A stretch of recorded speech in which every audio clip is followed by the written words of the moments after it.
ನಮಸ್ತೆ ಎಲ್ರಿಗೂ ದಾತ್ರಿ ಆಸ್ಟ್ರೋವಿಷನ್ಸ್ಗೆ ಸ್ವಾಗತ. ನಾನು ನಿಮ್ಮ ಸುಪ್ರೀತ. ನಾವು ಇವತ್ತಿನ ವಿಡಿಯೋದಲ್ಲಿ ಲಗ್ನ ಲಾರ್ಡ್ 6th ಹೌಸಲ್ಲಿ ಇದ್ದಾಗ, ಅಂದರೆ ಲಗ್ನಾಧಿಪತಿ 6ನೇ ಮನೆಯಲ್ಲಿ ಇದ್ದಾಗ. ಓಕೆ, ವಿಡಿಯೋ ಸ್ಟಾರ್ಟ್ ಮಾಡಲಿಕ್ಕಿಂತ ಮುಂಚೆ ನಿಮ್ಗೆ ಯಾರಿಗಾದರೂ ಜ್ಯೋತಿಷ್ಯ ಕಲಿಬೇಕು ಅನ್ನುವಂಥ ಇಂಟ್ರೆಸ್ಟ್ ಇದ್ದರೆ ಆರಾಧ್ಯ ಆಸ್ಟ್ರೋ ವಿಜಯರಾಜ್ ಸರ್ ಅವರು ಆಸ್ಟ್ರಾಲಜಿ ಕ್ಲಾಸ್ ತೊಗೊಳ್ತಾರೆ. ಆನ್ಲೈನ್ ಕ್ಲಾಸ್ ಇರುತ್ತೆ ಝೂಮ್ ಆ್ಯಪ್ ಥ್ರೂ. ನನಗೆ ತುಂಬ ಜನ ಕಾಮೆಂಟ್ಸಲ್ಲಿ ಕೇಳ್ತಾ ಇದ್ದೀರಿ ಅಲ್ವಾ, ಜ್ಯೋತಿಷ್ಯ ಕಲಿಬಹುದಾ, ಕ್ಲಾಸ್ ಇದ್ದರೆ ಹೇಳಿ, ಯಾವುದಾದ್ರೂ ಬುಕ್ಸ್ ಹೇಳಿ ಅಂತ. ಸೊ ಈ ಕ್ಲಾಸಿಗೆ ಜಾಯ್ನ್ ಆಗಿ ಇದೇ ನವಂಬರ್ 24ರಿಂದ ಕ್ಲಾಸ್ ಸ್ಟಾರ್ಟ್ ಆಗುತ್ತೆ. ನೀವು ಪ್ರೆಡಿಕ್ಷನ್ ಮಾಡ್ಬೋದು. 1 ಮಿನಿಟಲ್ಲಿ ಹೇಗೆ ಪ್ರೆಡಿಕ್ಷನ್ ಮಾಡ್ಬೋದು ಅಂತ ಟೆಕ್ನಿಕ್ ಹೇಳಿಕೊಡ್ತಾರೆ. ಬೇಸಿಕ್ ಟು ಅಡ್ವಾನ್ಸ್ ಲೆವೆಲಲ್ಲಿ ಪ್ರೆಡಿಕ್ಷನ್ ಟೆಕ್ನಿಕ್ ಕಲೀಲಿಕ್ಕೆ ಇದೊಂದು ಒಳ್ಳೆಯ ಅವಕಾಶ. ನಾನು ಕೂಡ ವಿಜಯರಾಜ್ ಸರ್ ಅವರ ಸ್ಟೂಡೆಂಟ್, ಅವ್ರ ಹತ್ರ ಕಲ್ತಿದ್ದೀನಿ. ನೀವು ಸಹ ಜಾಯ್ನ್ ಆಗಿ. ಇಲ್ಲಿ ನಂಬರ್ ಡಿಸ್ಪ್ಲೇ ಆಗ್ತಾ ಇದೆ ಅಲ್ವಾ, ಸೊ ಕಾಲ್ ಮಾಡಿ ರಿಜಿಸ್ಟರ್ ಮಾಡ್ಕೊಳ್ಳಿ. ಓಕೆ, ಈಗ ಲಗ್ನಾಧಿಪತಿ 6ನೇ ಮನೆಯಲ್ಲಿ ಇದ್ದಾಗ ಯಾವ ರೀತಿಯ ಫಲ ಇರುತ್ತೆ? ಸೊ ಲಗ್ನಾಧಿಪತಿ ನಾವು 5 ಎಪಿಸೋಡ್ಸಿಂದ ನೋಡ್ತಾ ಇದ್ದೀವಲ್ವ, ಅದು ನಮ್ಮ ಲೈಫ್, ಬಾಡಿ. ಲಗ್ನ ಅನ್ನೋದು ತುಂಬ ಇಂಪಾರ್ಟೆಂಟ್ ಹೌಸ್. ಅಲ್ಲಿಂದನೇ ನಾವು 1 ಅಂತ ಕನ್ಸಿಡರ್ ಮಾಡಿ ಉಳಿದ ಭಾವಗಳನ್ನು ನೋಡುವುದು.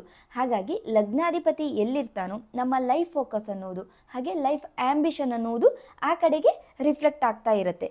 ಹಾಗಾಗಿ ಲಗ್ನಾಧಿಪತಿ ಎಲ್ಲಿರ್ತಾನೋ 12 ಭಾವಗಳಲ್ಲಿ ಅದು ತುಂಬ ಇಂಪಾರ್ಟೆಂಟ್ ಆಗುತ್ತೆ.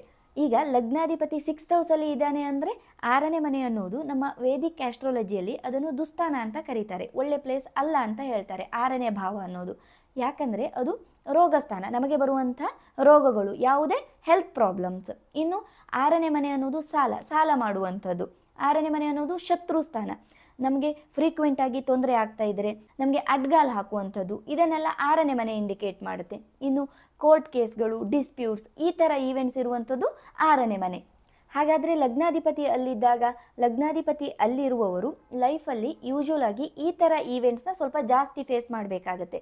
ಹಾಗೆ ಫೇಸ್ ಮಾಡಲಿಕ್ಕೆ ಬರುತ್ತೆ ಅಂದ್ಕೂಡಲೇ ಒಮ್ಮೆಲೆ ಹೆಲ್ತ್ ಪ್ರಾಬ್ಲಮ್ಸ್ ಬರುತ್ತೆ, ಇಲ್ಲ ಡಿಸ್ಪ್ಯೂಟ್ಸ್ ಆಗುತ್ತೆ ಅಂತ ಅರ್ಥ ಅಲ್ಲ. ಆ ಥರ ಡೀಲ್ ಮಾಡುವಂಥ ಅವಕಾಶ ಇರುತ್ತೆ. ಲೈಕ್ ಅದು ಪ್ರೊಫೆಷನಲ್ಲಿ ಆಗ್ಬೋದು, it could be a profession. ಲಗ್ನಾಧಿಪತಿ 6th ಹೌಸಲ್ಲಿ ಇದ್ದಾಗ ಈ ಥರ ರಿಸ್ಕ್ ಇರುವಂಥ ಪ್ರೊಫೆಷನ್ನ ಚಾಯ್ಸ್ ಮಾಡಿಕೊಳ್ಳುವಂಥ ಅವಕಾಶ ಇರುತ್ತೆ. ಲೈಕ್ ಪೊಲೀಸ್ ಆಫೀಸರ್ ಇರ್ಬೋದು, ಇಲ್ಲ ಹಾಸ್ಪಿಟಲಲ್ಲಿ ವರ್ಕ್ ಮಾಡ್ಬೋದು.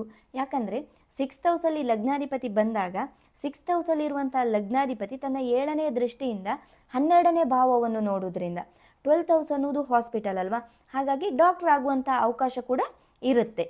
ಇನ್ನು ಕಾಂಪಿಟೇಷನ್ ಫೇಸ್ ಮಾಡಲಿಕ್ಕೆ 6ನೇ ಮನೆ ಬೇಕು. 6ನೇ ಮನೆ ಅನ್ನೋದು ನಾವು ಮಾಡುವಂಥ ಕೆಲಸ, ಜಾಬ್, ಕರಿಯರ್ ಅಲ್ಲ. Career is 10th house. Daily routine, ದಿನನಿತ್ಯದ ವಹಿವಾಟು. ಡೈಲಿ ನಾವು ಬೆಳಿಗ್ಗೆ ಏಳುವುದು, ಮೆಡಿಟೇಷನ್, ಯೋಗ, ಆಫೀಸಿಗೆ ಹೋಗುವುದು, ದಿನನಿತ್ಯದ ಕೆಲಸ, ಅದು 6ನೇ ಮನೆ. ಇನ್ನು ಸೇವೆ ಮಾಡುವಂಥದ್ದು, ಪಬ್ಲಿಕ್ ಸರ್ವಿಸ್, ಈ ಥರ ಸೇವೆ ರಿಲೇಟೆಡ್. ಇನ್ನು ಲೆಕ್ಕಾಚಾರ, ಆಡಿಟಿಂಗ್, ಅಕೌಂಟೆನ್ಸಿ, ಟ್ರಾನ್ಸ್ಪರೆನ್ಸಿ, ಇದೆಲ್ಲ 6ನೇ ಮನೆಯಲ್ಲಿ ಬರುತ್ತೆ. ಹಾಗೆ 6th ಹೌಸ್ ಅನ್ನೋದು ಕೋರ್ಟ್ ಹೌಸ್, ಅಂದರೆ ಕೋರ್ಟ್ ಡಿಸ್ಪ್ಯೂಟ್ಸ್ ಅಂಥದ್ದು. ಸೊ ಲಗ್ನಾಧಿಪತಿ ಅಲ್ಲಿಗೆ ಬಂದಾಗ ಒಂದು ಲೀಗಲ್ ಫೀಲ್ಡಲ್ಲಿ ಹೋಗುವಂಥ ಅವಕಾಶ ಇರುತ್ತೆ. ಕೋರ್ಟು ಕಚೇರಿ ವಿಷಯದಲ್ಲಿ ಪ್ರಾಬ್ಲಮ್ ಇದ್ದವರಿಗೆ ಹೆಲ್ಪ್ ಮಾಡಿ ಅವರ ಸಮಸ್ಯೆ ಸಾಲ್ವ್ ಮಾಡುವಂಥದ್ದು, ಈ ಥರ ಫೀಲ್ಡಲ್ಲಿ ಹೋಗುವಂಥ ಅವಕಾಶ ಕೂಡ ಕ್ರಿಯೇಟ್ ಆಗುತ್ತೆ. ಇನ್ನು ಅದು ಪ್ಲಾನೆಟ್ಸ್ ಮೇಲೆ ವೇರಿ ಆಗುತ್ತೆ. ಒಂದು ವೇಳೆ ಮಂಗಳ ಲಗ್ನಾಧಿಪತಿ ಆಗಿದ್ದರೆ Mars gives excellent fighting ability. ಒಳ್ಳೆ ಪೊಲೀಸ್ ಆಫೀಸರ್ ಆಗಲಿಕ್ಕೆ, ಹಾಗೆ ಡಾಕ್ಟರ್ ಆಗಲಿಕ್ಕೆ. ಈವನ್ ಮಾರ್ಸ್ ಅಂದರೆ ಸರ್ಜರಿ ಕೂಡ, ಕಟ್ಸ್ ಅದೆಲ್ಲ, ಹಾಗಾಗಿ ಅದಕ್ಕೆ ಅವಕಾಶ ಇರುತ್ತೆ. ಇನ್ನು ಬುಧ ಲಗ್ನಾಧಿಪತಿಯಾಗಿ 6th ಅಲ್ಲಿ ಬಂದಾಗ ಅಕೌಂಟ್ಸ್, ಫಿನಾನ್ಸ್ ರಿಲೇಟೆಡ್ ಕೆಲಸ ಮಾಡಲಿಕ್ಕೆ ಚಾನ್ಸಸ್ ಇರುತ್ತೆ. ಇದು ಪ್ರೊಫೆಷನಲ್ಲಿ ಇದ್ದಾಗ ಪಾಸಿಟಿವ್ ಸೈಡ್ ಚೆನ್ನಾಗಿರುತ್ತೆ. ಇನ್ನು ನೆಗೆಟಿವ್ ಸೈಡಿಗೆ ಬಂದಾಗ ಲೈಫಲ್ಲಿ ರಿಸ್ಕ್ ಬರುವಂಥದ್ದು ಜಾಸ್ತಿ. ಇವರು ರಿಸ್ಕ್ ತಗೊಳ್ಳಿಕ್ಕೆ ಇಷ್ಟಪಡ್ತಾರೆ. ಯೂಶ್ವಲಿ ಲಗ್ನ ಲಾರ್ಡ್ 6th ಅಲ್ಲಿ ಬಂದವರು ಲೈಫಲ್ಲಿ ರಿಸ್ಕ್ ತಗೊಳ್ಳಿಕ್ಕೆ ತುಂಬ ಇಷ್ಟಪಡ್ತಾರೆ. ಅದೇನಾದರೂ ಸರಿ, ಈಗ ಒಂದು ಒಳ್ಳೆ ಜಾಬಲ್ಲಿ ಇದ್ದರೂ ಕೂಡ ಅವರು ಬಿಸ್ನೆಸ್ ಮಾಡುವಂಥದ್ದು, ಯಾವುದೋ ಅಡ್ವೆಂಚರ್ಸ್ ಆ ಥರ ಟ್ರೈ ಮಾಡುವಂಥದ್ದು, ಕೆಲವೊಬ್ಬರು ಫೇಮ್ ಬರಲಿಕ್ಕೋಸ್ಕರ ರಿಸ್ಕ್ ತಗೊಳ್ಳುವಂಥದ್ದು, ಆ ಕೈಂಡ್ ಆಫ್ ಆ್ಯಕ್ಟಿವಿಟೀಸಿಗೆ ಅವಕಾಶ ಇರುತ್ತೆ. ಇನ್ನು ಲಗ್ನಾಧಿಪತಿ 6ನೇ ಮನೆಗೆ ಬಂದಾಗ ಸ್ವಲ್ಪ ಹೆಲ್ತ್ ಪ್ರಾಬ್ಲಮ್ಸ್ ಕ್ರೋನಿಕ್ ಆಗುವಂಥ ಚಾನ್ಸಸ್ ಜಾಸ್ತಿ ಇರುತ್ತೆ. ಯಾಕಂದರೆ 6ನೇ ಮನೆ ಅನ್ನೋದು ರೋಗಸ್ಥಾನ. ಒಂದು ವೇಳೆ ಮೂನ್ ಲಗ್ನಾಧಿಪತಿಯಾಗಿ 6th ಹೌಸಲ್ಲಿ ಇದ್ದಾಗ ಮೆಂಟಲ್ ರಿಲೇಟೆಡ್ ಸಮಸ್ಯೆ ಆಗ್ಬೋದು. ಅದು ಆ ಗ್ರಹದ ರಿಲೇಟ್ ಕೂಡ ಆಗ್ಬೋದು. ಲಗ್ನ ಲಾರ್ಡ್ ಯಾವ ಗ್ರಹ, ಅದರ ಎಫೆಕ್ಟ್ ಪ್ಲಸ್ ಆ ಭಾವದ ಎಫೆಕ್ಟ್ ಎರಡೂ ಬ್ಲೆಂಡ್ ಆಗಿರುತ್ತೆ. ಇನ್ನು 6th ಹೌಸ್ ಅನ್ನೋದು ಕಾಂಪಿಟೇಷನ್. ಲಗ್ನಾಧಿಪತಿ 6th ಹೌಸಲ್ಲಿ ಬಂದಾಗ ಅವರು ಯಾವ ವಿಷಯವನ್ನು ಕೂಡ ಹಗುರವಾಗಿ ತೆಗೆದುಕೊಳ್ಳುವುದಿಲ್ಲ. They will see everything will be competitive. When you are doing sports or some extent in your profession ಅಥವಾ ಕರಿಯರ್, ಆಗ competition okay, but not in every aspect of your life, ಆಗ ಪ್ರಾಬ್ಲಮ್ ಆಗುತ್ತೆ. ಇನ್ನು 6th ಹೌಸಲ್ಲಿ ಲಗ್ನಾಧಿಪತಿ ಇದ್ದಾಗ ತನ್ನ 7ನೇ ದೃಷ್ಟಿಯಿಂದ 12th house ನೋಡ್ತಾನೆ. 12th house ಅನ್ನೋದು ಫಾರಿನ್ ಟ್ರಾವೆಲ್, ವಿದೇಶಕ್ಕೆ ಹೋಗುವಂಥ ಅವಕಾಶ ಕೂಡ ಕ್ರಿಯೇಟ್ ಆಗ್ಬೋದು, ಟ್ರಾವೆಲಿಂಗ್ ಇರುತ್ತೆ. ಓಕೆ, ಲಗ್ನಾಧಿಪತಿ 6ನೇ ಮನೆಗೆ ಬಂದಾಗ ಅನಾರೋಗ್ಯ, ಸಾಲ ಮಾಡುವಂಥದ್ದು, ಖರ್ಚು ವೆಚ್ಚ ಜಾಸ್ತಿ, ಇದೆಲ್ಲ ಇರುತ್ತೆ ಅಲ್ವಾ. ನಮ್ಮದು ಯಾವುದೇ ಲಗ್ನ ಆಗಿದ್ರೂ ಕೂಡ ಸ್ಟ್ಯಾಂಡರ್ಡ್ ಚಾರ್ಟಲ್ಲಿ 6th ಹೌಸ್ ಅನ್ನೋದು ಕನ್ಯಾ ರಾಶಿ, ನ್ಯಾಚುರಲ್ ಆಗಿ ಕನ್ಯಾ ರಾಶಿ, ಬುಧ ಅಧಿಪತಿ, ಬುಧನ ಮನೆ ಅದು. ಲಗ್ನಾಧಿಪತಿ ಬುಧನ ಮನೆಗೆ ಬಂದ ಹಾಗೆ ಆಯಿತು.